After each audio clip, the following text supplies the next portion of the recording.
उत्तराखंड में आने वाले समय में ना कुकल्याल रावतों की पूजा होने वाली है, ना भुराड़ी रावतों की, ना चिरमार रावतों की, ना गुर्ले रावतों की, ना नेगियों की, ना बिष्टों की, ना थपलियालों की, ना पांडवों की, ना जोशियों की, ना कुमाऊं में, ना गढ़वाल में। फिर करते रहिएगा निरंकार पूजा अपने मैदानी क्षेत्र में जहां बैठे हुए हैं। जी हाँ, भविष्य के लिए बहुत गहरे संकेत मिलने जा रहे हैं। उत्तराखंड के मूल लोग अपने उत्तराखंड के राज्य में अल्पसंख्यक होने जा रहे हैं। भविष्य के लिए कयास लगाए जा रहे हैं कि उत्तराखंड के पहाड़ी क्षेत्रों में जो लोग भी पलायन कर चुके हैं और पहाड़ वीरान हो गए हैं और वहां जिस तरह से बाहरी लोगों की आमद होती चली जा रही है, उससे भविष्य में ये संभावना व्यक्त की जा रही है पहाड़ों में नहीं हो पाएगी पूजा और देवता नचाने के लिए आपको जहां आप रह रहे हैं, दिल्ली, कलकत्ता, नोएडा, बंबई, अन्य राज्य, वहीं आपको करनी पड़ेगी, क्योंकि उत्तराखंड का ये पहाड़ी राज्य आपके हाथ से निकलता जा रहा है। क्या है पूरा मामला, देखिए इस रिपोर्ट को अंत तक। हाय, मैं रवि के बिंदास बोल में आपका स्वागत है।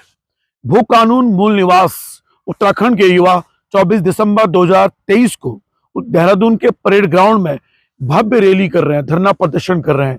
आपको भी वहां आना चाहिए, पर उत्तराखंड को आना चाहिए। 1994 के उस आंदोलन से उत्तराखंड तो हमें मिला, लेकिन मिला क्या हमें? ऐसा उत्तराखंड जिसमें हमको मिला अतिक्रमण के साथ मैदानी क्षेत्र। और आज उत्तराखंड के पहाड़ी इलाके के लोग अपने ही राज्य में अल्पसंख्यक बनने को मजबूर हो गए हैं। पहले आप जान लीजिए कि क्यों जरूरी है मूल निवास 1950। हमारी जमीनें बाहरी व्यक्ति नहीं खरीद पाएगा। सरकारी और प्राइवेट नौकरियों पर पहला अधिकार मूल निवासियों का होगा। विश्वविद्यालय और कॉलेजों में मेडिकल, इंजीनियरिंग सहित अन्य कोर्सों की पढ़ाई के लिए मूल निवासियों को प्राथमिकता मिलेगी। सभी तरह के संसाधनों पर मूल निवासियों का ही पहला हक होगा। फर्जी स्थायी निवास बनाने वालों की पहचान होगी। उत्तराखंड की संस्कृति और अस्मिता बची रहेगी। मूल निवासी अल्पसंख्यक होने से बच जाएंगे। स्कूल, कॉलेज या सरकारी नौकरी में क्षेत्रीयता आधारित आरक्षणों का लाभ मिलेगा।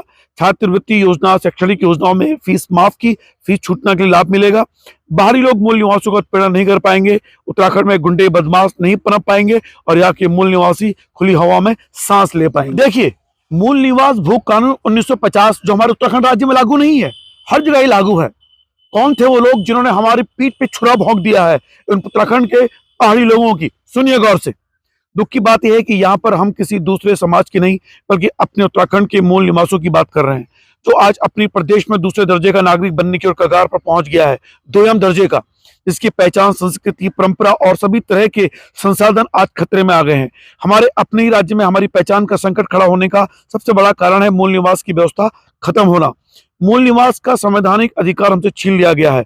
वर्ष 1950 में राष्ट्रपति के आदेश के बाद यह व्यवस्था देश के बाकी सभी राज्यों में लागू है। केवल उत्तराखंड ही देश का एकमात्र ऐसा राज्य है जिसने मूल निवास के प्रावधान को खत्म कर दिया है। किसकी साजिश है ये? साथियों, आज उत्तराखंड में बाहरी राज्यों से 40 लाख से अधिक लोग आ चुके हैं जिन्होंने यहाँ अपने स्थायी निवास बना दिए हैं। हम उत्तराखंडियों के लिए बहुत ही चिंताजनक बात है। बाहरी प्रदेशों से आकर यहाँ के स्थायी निवासी बन चुके लोग उत्तराखंड के मूल निवासियों के लिए हर तरफ से चुनौती बन गए हैं। हमारे रोजगार, कारोबार, अवसरों को हथियाने के साथ ही प्रदेश के तमाम तरह के संसाधनों पर भी इनकी पकड़ दिनों दिन मजबूत होती जा रही है। इस खतरनाक स्थिति को नजरअंदाज करने का सीधा मतलब हमारी भावी पीढ़ी के अल्पसंख्यक हो जाने का रास्ता तैयार करना। क्या हमें यह मंजूर हो जाना चाहिए? और इसी के लिए उत्तराखंड के युवाओं ने देहरादून चलो का आह्वान किया है। 24 दिसंबर 2023 को यह भव्य आयोजन होने जा रहा है परेड ग्राउंड देहरादून में। तो अगर आप अपनी अस्मिता को बचाना चाहते हैं तो जरूर आइए। कितना प्यार करते हैं आप पहाड़ों से? अगर प्यार करते हैं तो 24 दिसंबर 2023 के भू कानून आंदोलन के लिए, मूल निवास आंदोलन के लिए अपनी उपस्थिति दर्ज करवाएं, चाहे सोशल मीडिया के माध्यम से हो या किसी भी माध्यम से हो। इसलिए शेयर कीजिएगा इस वीडियो को। और देहरादून में जो युवा वर्ग उठ खड़ा हुआ है अपनी पहाड़ की अस्मिता को बचाने के लिए, उसके लिए आप क्या करेंगे? भविष्य में जब आपके बच्चे पहाड़ के लिए तरसेंगे, आप कहोगे हमारे पितरों की भूमि है और वो पितरों की भूमि में किसी और का कब्जा होगा, तब आप जान पाएंगे कि हम उस दिन क्यों नहीं गए, हमने अपनी सरकार से भू कानून और मूल निवास के लिए क्यों लड़ाई नहीं लड़ी। और आप ये नहीं कर पाए तो निश्चित रूप से रोने के सिवाय, आंसू के सिवाय आपके पास कुछ नहीं होगा। देवता पूजाने भी आप नहीं आ पाएंगे अपने गांव, क्योंकि यहाँ खाली होने जा रहा है मेरा उत्तराखंड। फिलहाल देखते रहिए रवि का बिंदास।